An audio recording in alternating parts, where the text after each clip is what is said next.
కోనసీమ జిల్లా ఇరుసు మండలంలో నిన్న జరిగినటువంటి ప్రమాదానికి సంబంధించి నిన్న మధ్యాహ్నం అంతా కూడా గ్రామస్తులంతా బయటికి వెళ్ళిపోయినటువంటి పరిస్థితి. పెద్ద ఎత్తున బ్లాస్ట్ సంభవించడంతో ఏం జరుగుతుందో తెలియక అందరూ పరుగులు ఎత్తారు. ప్రస్తుతం కొంత దగ్గుముఖం పడడంతో ఇక్కడికి వచ్చారు. అసలు ఏంటి తెలుసుకుందాం. గతంలో ఇలాంటి ఇన్సిడెంట్ జరిగినాయి, ప్రస్తుతం వాళ్ళు ఏమనుకుంటున్నారు, ఓఎన్జీసీ నిర్లక్ష్యం పైన కూడా వాళ్ళు తీవ్రస్థాయిలో మండిపడుతున్నారు, గ్రామస్తులు ఉన్నారు.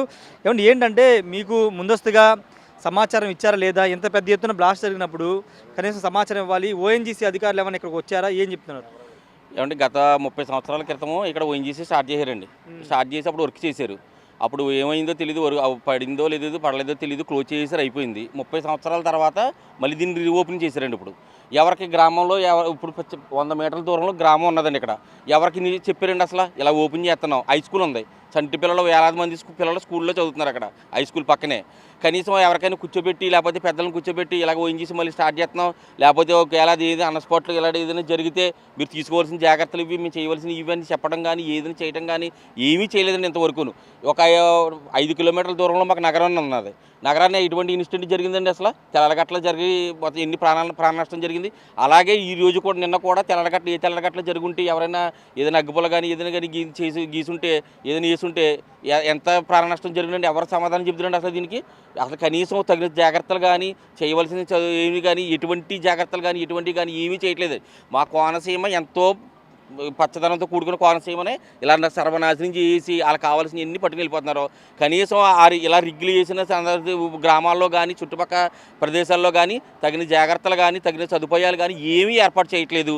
రోడ్లు కాడి నుంచి స్కూళ్ళు కానీ బిల్డింగ్లు కానీ ఎటువంటి పేదోళ్ళు ఉన్నారు ఇక్కడ, ఏ పూట తెచ్చుకుని బతికి వాళ్ళు అందరూ ఉన్నారు.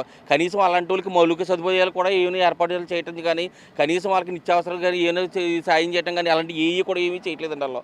ఇప్పుడు ఇది ఇలా జరిగింది. ఇలా జరగకపోతే దీంట్లో ఉన్నదంతా కూడా పట్టుకుని వెళ్ళిపోతున్నారు తప్ప మాకు ఈ గ్రామానికి కానీ ఇలాగ ఇది విలేజ్కి ఉపకారపడి రోడ్లు కానీ లేకపోతే ఇవి కానీ చూడండి, రోడ్లు మొత్తం కొబ్బరి చెట్లు ఎలాగ పంట పొలాలు మొత్తం ఎలా నాశనం అయిపోయినాయో ఇలాగ నాశనం చేసి వెళ్ళిపోతున్నారు. కానీ మాకు ఏమీ సరైన ఏమీ కూడా మాకు చేయట్లేదండి.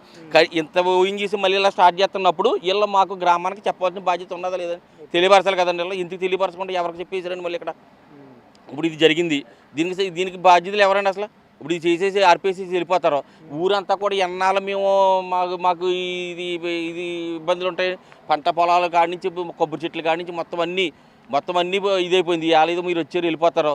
మాకు తర్వాత ఏంటంటే మొన్నేమో తుఫాను వచ్చి తుఫాన్లో కొట్టిపోయింది మొత్తం ఈ అంతర్వేది అన్నీ కూడా కొట్టిపోయినాయని. అంతకుముందు నగరాన్ని జరిగిందని ఇలాగ మన కేసినబెల్లిలో జరిగింది. ఇప్పుడు ఈ ఇరుసుమండ ఇలాగ మాకు నిత్యం ఇలాగ మేము ఇలా 500లోనే బతకాల. ఓ పక్కన సముద్రం, ఓ పక్కన గోదావరి, ఓ దెబ్బ కింద మేము బతుకుతున్నాం. మాకు కనీస సదుపాయాలు కానీ మాకు ఏమీ కూడా ఏర్పాట్లు చేయట్లేదండి. దాని మీద మాకు గవర్నమెంట్ కానీ మాకు ప్రభుత్వాలు కానీ మాకు తగిన సర్వీస్ చేసి మా గ్రామానికి చేయవలసిందని చెప్పేసి కోరుతున్నాం. మీరేంటండి అంటే ఓఎన్జీసీ వాళ్ళు ఏమన్నా మాట్లాడారా మీ గ్రామస్తులతో? ఇన్సిడెంట్ జరిగిన తర్వాత వాళ్ళ సిబ్బంది ఏమైనా మాట్లాడారా? ఓఎన్జీసీ వాళ్ళు అదే లేట్గా స్పందించారండి. ఇది లేట్గా స్పందించారు. వాళ్ళే పరుగులు తీశారు కదండి. ఇప్పుడు కొద్ది బ్యాక్ వాళ్ళే లేట్గా స్పందించారు. ఇక్కడ ఏంటంటే మెయిన్ అంటే రాజోలు నియోజకవర్గంలో ప్రతి గ్రామంలో ఇంచుమించుగా గ్రామం పక్కన గ్రామంలో ఓఎన్జీసీ రిగ్గు ఉంది. ఆ రిగ్గుల వల్ల ఎప్పుడైనా ఏ ప్రమాదం రావచ్చు. ఎప్పుడైనా మొత్తం అందరూ నిప్పులు కుంపడి మీద ఉన్నారు. ఆ మాటకు వస్తానండి. అలాగని కాకుండా ఈ రోడ్లు మెయిన్ ఏంటంటే మౌలిక వసతులు కల్పించాలని ఓఎన్జీసీ లాలో ఉంది. ఏదో వైద్యం కానీ విద్య కానీ మౌలిక వసతులు కానీ రోడ్లు రవాణా ఇవన్నీ చేయాలని ఉందండి. కానీ ఎక్కడ కూడా ఒక చూడండి ఇదే రిగ్గు ఉంది, దీనికి సరైన రోడ్ లేదు, రూటే లేదు అని చెప్తున్నాను. అలాగే ప్రతిదీ కూడా అలాగే ఉందండి. మీకు అలా పట్టిపోవడమే తప్ప కానీ ఇక్కడ నుంచి ఓఎన్జీసీ ఆయిల్ దోసుకెళ్ళిపోవడమే తప్పండి.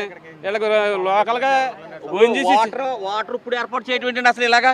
ఇప్పుడు ఇలాంటిది ఏదైనా జరిగితే ఇలా తగిన తీసుకోవాల్సిన చర్యల గురించి కనీస చర్యలు తీసుకోవాలి కదండి. ఇప్పుడు వాళ్ళ పైప్ లైన్ వేసి ఇప్పుడు వాటర్ పెట్టి ఇప్పుడు తడుగుతూ ఏంటంటే అసలు ఇక్కడ దానికి తగ్గట్టుగా ఇక్కడ వాటర్ నిల్వ ఇక్కడ వాటర్ నిల్వ ఏర్పాటు చేసుకోవాలి కదా. ఇలాంటిది ఏదైనా జరిగితే దానికి వెంటనే వాటర్ ఉండాలి, లేకపోతే దానికి లిక్విడ్ ఉండాలి, లేకపోతే దానికి సంబంధించినవి ఉండాలి, దానికి సంబంధించిన రెడీ చేసుకోవాలి కదా. ఏదైనా అసలు ఇక్కడ కనీస సౌకర్యాలు ఏవి ఎలా పడితే అలా వదిలేసి ఇప్పుడు ఏదో పట్టుకొచ్చి ఇప్పుడు అంటిస్తున్నారు.